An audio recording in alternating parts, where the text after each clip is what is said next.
Yo, what's up, Diamond family? It's your man Vivi, and welcome back to the VVS Academy. As you guys know, I'm here every week dropping off gems, teaching to record and mix your music better. So if that sounds good to you, stick around, man.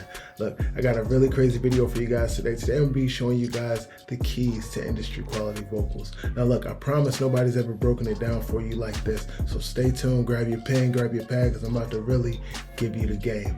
All right, look, I'm not even going to over talk it, but if you're still struggling to get your vocals to sit inside the beat and really balance themselves out, perfectly every single time, you got to check out my free course down below. It's a game changer. It's going to teach you my super simple technique for balancing out the vocals and the beat perfectly every single time. It takes about 15 minutes. It's completely free, so check that out down below.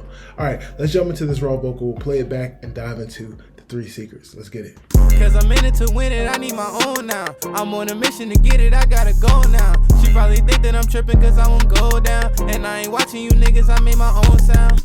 Cool. So the vocal is already recorded, and really secret number 1 is already in effect, and that's to clean things up. You need to record clean, and after you've recorded clean, you got to clean up all the extra space and stuff within the vocal. So here's what I mean. Let's go ahead and mute out the beat so we can listen to the vocal by itself. Cause I'm in it to win it, I need my own now. I'm on a mission to get it, I gotta go now. She probably think that I'm tripping cause I won't go down. And I ain't. And if you listen, he does a really good job of controlling his breaths in between phrases. Like, they're really quick and short, and like they don't take up a lot of space. But the very first one, when he starts, is a bit of a deeper breath. So we're going to cut this one. Let's hear it. Cause I'm in it to. Yeah, and as we start to add compression and things like that, that breath is going to get exaggerated and it's going to get louder and overblown. And we don't want that to distract from everything that he's saying within the song. So let's go ahead and delete that little bit of a breath there. And you want to go through your entire verse, your entire song really on every track, and just clean up all the dead space that you have. You want to clean up any breaths, clicks, hums, stutters, anything like that that shouldn't be there. You need to clean those things up before you get started with your mix, because it might not make a big difference right now, but as soon as you start to move on to step 2, it's going to stand out big time, and you don't want to have to deal with it. Then you're going to be backtracking on yourself. Just get it out the way the first time, man. It's just easier that way. So we've got the vocal cleaned up a little bit. We've taken a lot of the breaths and stuff out. The second thing that you have to do is control the vocal, and this is where we're going to get technical. So make sure you pay attention right here. When we go over here to the mixer, we're going to look at our lead vocal bus, and I'm going to play back the verse, and let's just see how loud our verse is. Cause I'm in it to win it, I need my own now. So what I'm going to do is reset the meter here so it'll show us exactly what we're going to get. Cause I'm in it to win it, I need my own now. I'm on a mission to get it, I gotta go now. She probably think that I'm tripping cause I won't go down. And I ain't watching you niggas, I made my own sound. Yeah. Cool. So now what we're going to do is bring back all the effects that I use to control this vocal and see where our volume is and just hear how it sounds now. So if we hold control and click, it'll bring everything back at once. So let's play it back. Cause I'm in it to win it, I need my own now. And let's actually reset this meter as well. Cause I'm in it to win it, I need my own now. I'm on a mission to get it, I gotta go now. She probably think that I'm tripping cause I won't go down. And I ain't watching you niggas, I made my own sound. Yeah. And you'll notice that looking at the meter here, it didn't get any louder, but it sounds like it did. Let's flip back and forth again. Hang on. Oh, let's bypass everything. All right, let's reset this and play it with no effects on the vocal.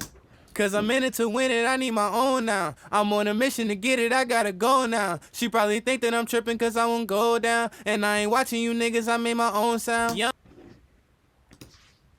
Cause I'm in it to win it, I need my own now. I'm on a mission to get it, I gotta go now. She probably think that I'm tripping cause I won't go down. And I ain't watching you niggas, I made my own sound. Yep. So what we were able to do by controlling the vocal is make it sound louder without actually getting any louder. And that makes a huge difference when the beat is playing. Because overall, our main job as mixing engineers, or your main goal when you're mixing a vocal or mixing a song, is to get it as loud as you can for sure, but you don't want to lose the dynamics and the control over the track. So controlling your vocals well like this is going to let you get the song much louder, much more competitive without you having to do a lot of fighting. So let's compare this same thing with the beat now. So let's take everything off and we'll listen to the vocal with the beat. Cause I'm in it to win it, I need my own now. I'm on a mission to get it, I gotta go now. She probably think that I'm tripping cause I won't go down. And I ain't watching you niggas, I made my own sound. Let's go back with everything.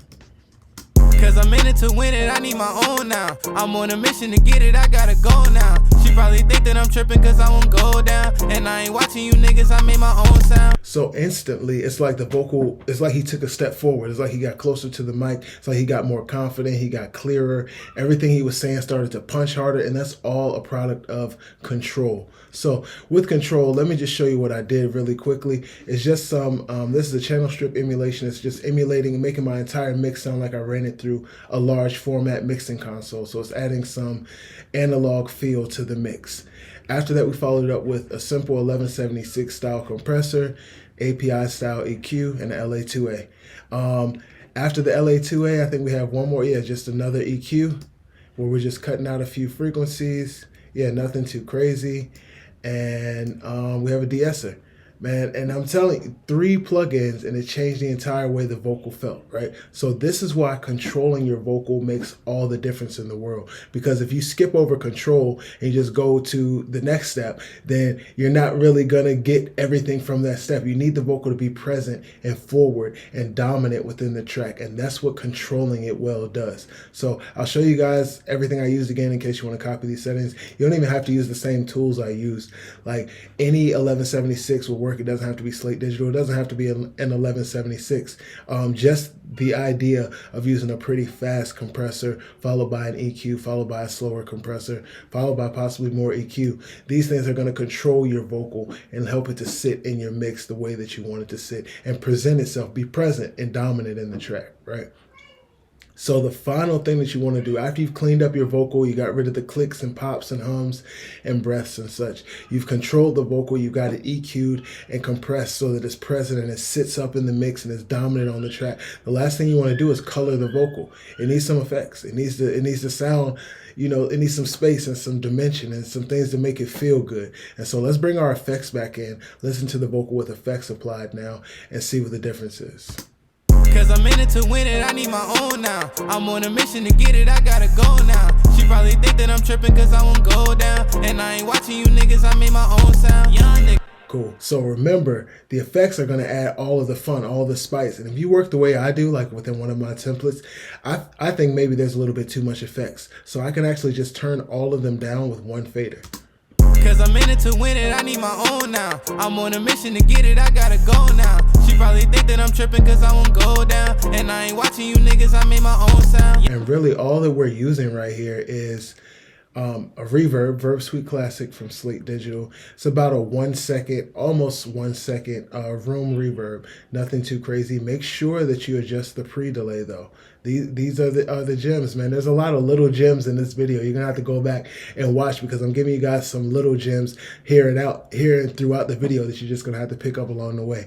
Make sure that you adjust the pre-delay because it's gonna let your vocal come through clearly before the reverb attaches to it. And any reverb that you're using should have a pre-delay. If it doesn't have pre-delay on it, use a different reverb. And then we're following that up with the CLA effects. This is just the preset that I like to use that I saved. We're not messing with any of the EQ. We're adding distortion and reverb and delay, and we're using pretty much all of the modules here to give the song some ambience and some space and some depth, some forward and back, space within the song, right? And these 3 things really are what's going to make your song sound crazy. So I know I spoke about it.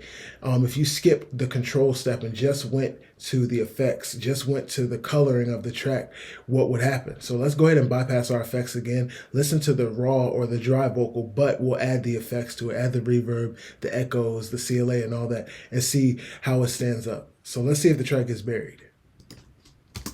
Cause I'm in it to win it, I need my own now. I'm on a mission to get it, I gotta go now. She probably think that I'm tripping cause I won't go down. And I ain't watching you niggas, I made my own sound.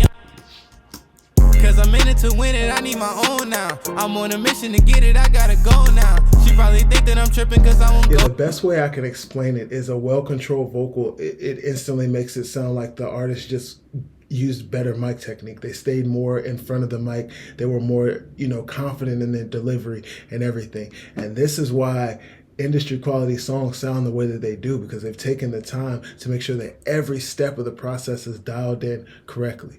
So one more time, man, make sure that you clean up your vocals first. You remove anything that you don't really need. Make sure that you control them well with EQ and compression. Make sure you color them. Use some colorful and interesting effects to give your song some ambience and some feel and some vibe. Look, man, these are the tips that I'm giving you guys week in and week out. And if you need a little bit more help, drop me a line down below, man. My name is Vivi, and I'm here for you. Remember to stay humble and make diamonds only. Peace. Cause I'm in it to win it, I need my own now. I'm on a mission to get it, I gotta go now. She probably think that I'm tripping cause I won't go down. And I ain't watching you niggas, I made my own sound. Young nigga, I could be a war town baby. Go get her, knowing how I'm living kinda crazy. Never was a sucker, so I'm gentle with the ladies. But I fuck her with a rubber, I ain't ready for no baby.